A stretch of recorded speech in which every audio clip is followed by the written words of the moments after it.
Hello, I'm Lyn Jarvis, contributing editor for Across the Fence, and today we're in Southeast Asia and the Kingdom of Cambodia.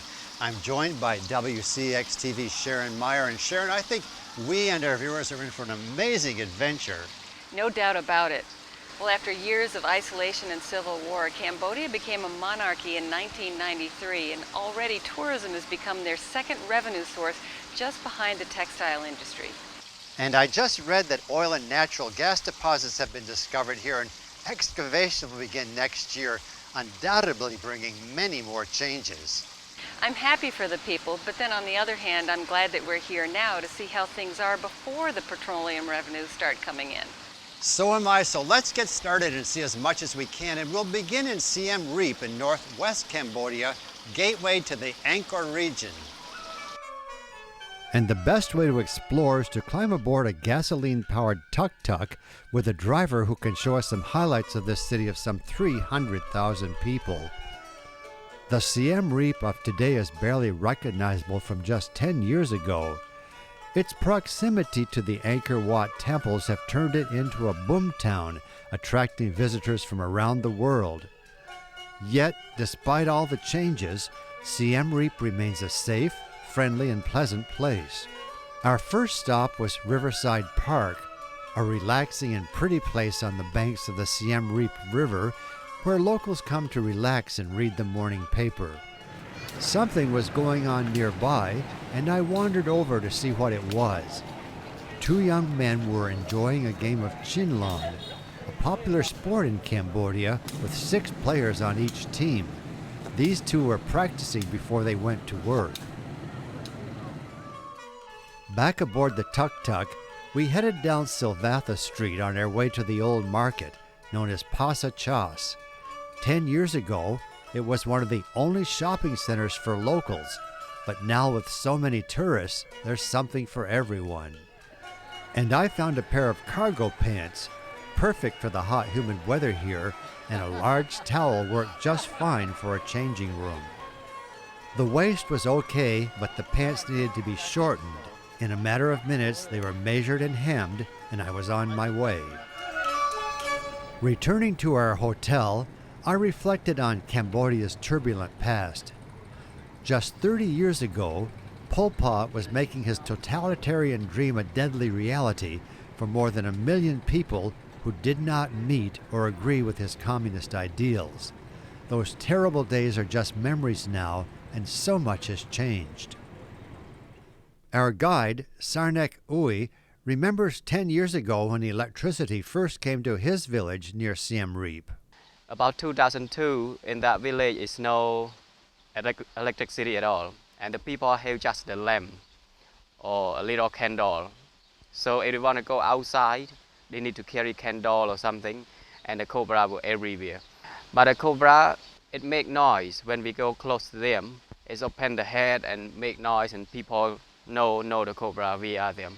People in village, they love eating cobra. So if the dog attack cobra, and then if we take the cobra, we can sell cobra, or we can exchange cobra with chicken, because some people they like cobra more than chicken. So one cobra we can change for 2 chickens. And cobra very tasty. I used to eat a few times because my younger brother, he also loved eating cobra. So one time he made a cobra soup. I remember that much better than chicken, very tasty than chicken. On our way to the floating fishing village of Chang Nes, we passed through the heart of the farming area. It didn't look like they had electricity yet, and believe you me, I kept an eye out for cobras. Malnutrition is widespread and helps to contribute to the infant mortality rate. About 1 in 10 children don't survive. Unbelievably, landmines still pose a hazard for youth who attempt to salvage unexploded ordnance to sell as valuable scrap metal. This small village is fortunate, however, because our tour company hires drivers in their ox carts to take us for a ride through town and we're reminded not to forget a tip. Joining us on our Southeast Asia adventure were Joe Carroll, part of the WCAX news team, and our new friend Darlene. My husband Rainey and I were assigned to the youngest driver in the group. He looked like he was about 9 or 10. And Marco Ayala, the video editor for our show today. With an average annual income in Cambodia of about $1,000, yes, I said annual, and 33% of the population below the poverty level, we knew our visit meant a lot to them. One of the main sources of income is raising ducks that are sold in Siem Reap for their eggs and meat, well suited as they easily adapt to the low and high water levels. About an hour later, we reached our destination, the launching area for our boat ride deep into the Cambodia that few people have ever seen. Here children gathered with hopes of getting a gift from tourists who passed by. This little guy knew his sister had a piece of candy, and he let her know. It was time to board the boat for our tour to the floating fishing village of Chong Nias. We were here at the tail end of the monsoon season, so water levels were very manageable. Impossible as it sounds, during the rainy months, the Tonle Sap River reverses its flow and water is pushed up from the Mekong Delta, creating a lake covering about 1,000 square miles that can reach depths of 25 feet, making it the largest freshwater lake in Southeast Asia. Now you will get to experience what a third world country is like as we float our way along the streets of Chong Nias.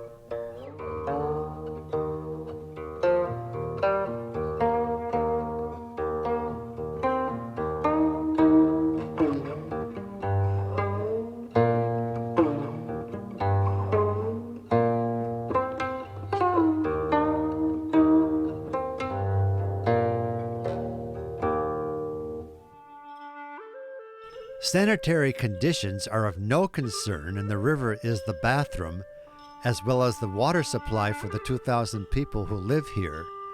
I am surprised that the World Health Organization hasn't sent a team of physicians to study their immune systems that defy all odds. Just 2 years ago, the deceased were thrown into the river for the fish to eat. This new crematorium has changed that, and I expect not for sanitary reasons, but to appease the increasing number of tourists who were appalled by the sight. These floating schools are an encouraging sign of progress, and as we passed by, classes were ending for the day and the children were headed home. Mostly run by charitable organizations from around the world, this school is called the Mission of Mercy. Our last stop was a souvenir shop being run by these two little boys whose parents had left them in charge while they went shopping in Siem Reap. Being the most exotic place I've ever visited, I had to bring some things home and asked Sarnak to help translate. I wanted 2 sequin bags for gifts, and for me, a carved elephant and a can of Coca-Cola. We agreed on $21, a sweet deal for me, and I hoped their parents would approve upon their return. But for now, everyone was happy. Thank you. Our last stop in Cambodia is here at Angkor Wat. Meaning city of temples, it is unrivaled in greatness and one of the wonders of the architectural world. And Sharon, we're about to begin our tour. What's the weather report for today? It's already hot and humid and it's fairly early in the morning, so this is definitely going to be a day for lots of water. The temples were built in the first half of the 12th century and dedicated to the Hindu god Vishnu, preserver of the universe. The wonder of being here, looking at them, evokes a real sense of awe. We cross this causeway to Angkor Wat, the seat of the mighty Khmer Empire, which ruled from the 9th to the 15th century. Their ultimate architectural masterpiece has 5 central towers evoking the peaks of Mount Meru, home of the Hindu gods, surrounded by a moat and protective walls. With 3 levels, the first was the Gallery of Teaching, where twice a month pilgrims from throughout the kingdom would come to study the teachings of Vishnu. After graduating, they were allowed to rise to the 2nd floor for meditation and other sacred religious ceremonies. The top level, however, represented paradise and a place for only the high priest and king to worship. All visitors, then and now, pass the most extraordinary displays of bas-relief depicting stories and characters from Hindu religion and mythology to the military might of Suryavarman II, who ruled for 40 years with his troops of armor-clad soldiers and horses, followed by ranks of foot militia close behind. He is considered the empire's finest king and military leader, but his greatest legacy, without a doubt, is the building of Angkor Wat. Looking stunning in the setting sun, it was the center of the royal community and living quarters for some 20,000 members of the king's family, entourage, and caregivers. After the death of Suryavarman II in 1150, the Angkor region floundered until Jayavarman VII took power in 1181. Instead of continuing the tradition of Hinduism, he adopted the Buddha of Compassion as his patron and took on more massive construction projects. His building campaign was unprecedented and happened at a frenetic pace. Hundreds of temples and monuments were constructed in less than a 40-year period, the most notable being Angkor Thom, that was to become the largest city of the Khmer Empire, with entrance gained through a series of gates and rows of stone Buddha heads that line the path of its south entrance. The capital city of Angkor Thom is Banyan, that was reconstructed by the French. They cleared out most of the spong trees and strangler figs, but left a few so visitors can see what rough conditions the temples were in when they started restoration. Banyan has some 500 towers with 4 huge carved faces on most of them. Each are 13 feet tall and oriented towards the 4 points of the compass. The faces all have the same strange smile and closed eyes, creating a mysterious and serene countenance, representing an all-knowing inner peace. Historians say that the monastery, known as Ta Prohm, was Jayavarman VII's favorite project as he dedicated it to his mother. It contains a maze of courtyards that runs through the vast structure of some 600 rooms and probably had a population of some 70,000 people. Ta Prohm was used in both the game and movie versions of Tomb Raider, and this is the door where Angelina Jolie emerged from inside the temple. In 1992, the vast Angkor complex was registered as a UNESCO World Heritage Site and is maintained by preservation teams from around the world. Upon leaving, paying homage to Buddha is believed to bring inner peace and good luck for all those who have journeyed here. After a short flight, we are now in Vietnam in its largest city, Ho Chi Minh, with some 9 million people. Formerly Saigon, the name was changed in 1975 after the communist takeover to honor Ho Chi Minh, the chairman of the Communist Party in Vietnam from 1941 to 1955. There are few signs of those tumultuous days, however, and the city is now welcoming people from around the world. It's still Saigon to the locals, and a city of contrasts, from the beautiful Bitexco Financial Tower with 68 stories, designed to look like the bud of a lotus flower, to street vendors selling their goods to passers-by at bargain prices. Our walking tour began at the beautiful City Hall, built in the early 1900s in the French colonial style. Since it's the office of Ho Chi Minh City's People's Committee, it's not open to the public. Flower gardens and balloons surround a statue of Ho Chi Minh with his arm over the shoulders of a small child. Close by is the beautiful Notre Dame Basilica, built in the late 1800s during the French occupation, with its 2 bell towers rising 190 feet into the sky.